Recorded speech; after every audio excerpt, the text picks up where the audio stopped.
fortune lies beyond the stars. Those dazzling heights too fast to climb. I got so hard to fall so far, but I found heaven as love swept low. Nasa panibagong istorya kayo ng inyong buhay ngayon. Yung unang istorya ng buhay ninyo ay nung kayo'y nasa panahon na tinatawag natin binata at dalaga.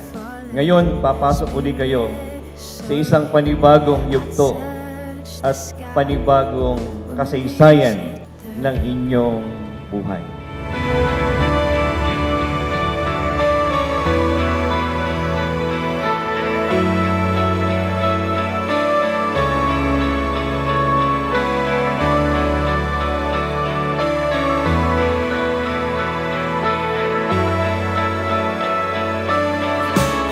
Charles Angelo, tinatanggap mo ba si Tricia Joy na maging habang buhay mong asawa alinsunod sa matrimonyo na kasal na siya iyong iibigin, aaliwin at aalagaan kung may sakit man o wala at magiging tapat sa kanya maging sa kaginhawahan man o kahirapan at hindi na makikialam sa ibang babae.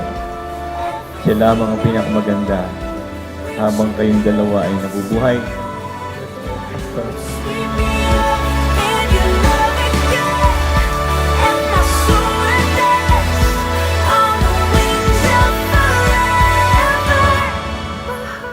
Mahal na mahal kita.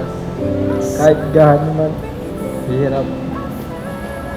Mga pagsubok natin, kahit pagod man ako o hindi, ikaw pa rin ang uunahin ko. Kahit saan man, tuturing kitang prinsesa ng buhay ko. Hanggang ngayon, ginagawa ko. Dahil mahal na mahal kita.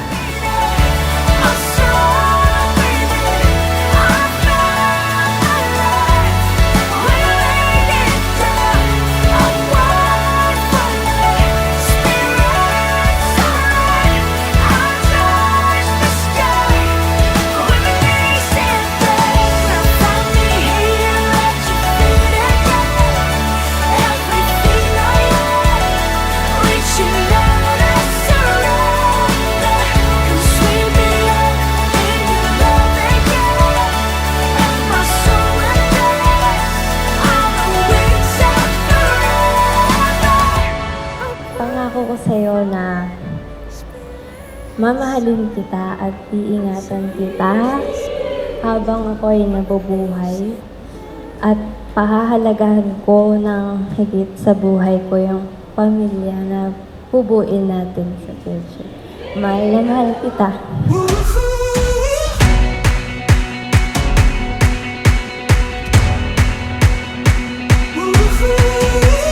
Looking back when I was young, had a dream when I grew up, I would be someone, gonna be someone, yeah. Building towers in my mind, something they could see was mine, and then I'd be loved. See what I have done. I've been Si Tricia ay magiging bahagi ng pamilyang Serrano at si Charles ay magiging bahagi ng pamilyang Pereira. Everybody wants to be someone. Bilang mag-asawa, dito tayo pinapatatag. Dumarating man tayo sa mga pagsubok, dumarating man tayo sa iba't ibang kalagay ng buhay, nananatili tayo ng hahawakan sapagkat meron tayong Diyos na pinagtitibay kayo. I could travel overseas, chase the sirens calling me. I could sail away, make my great escape. Yeah, I could write the biggest song, and all the world would sing along. They would know my name. Everything would change. Everybody wants to be somebody. Everybody wants to be someone.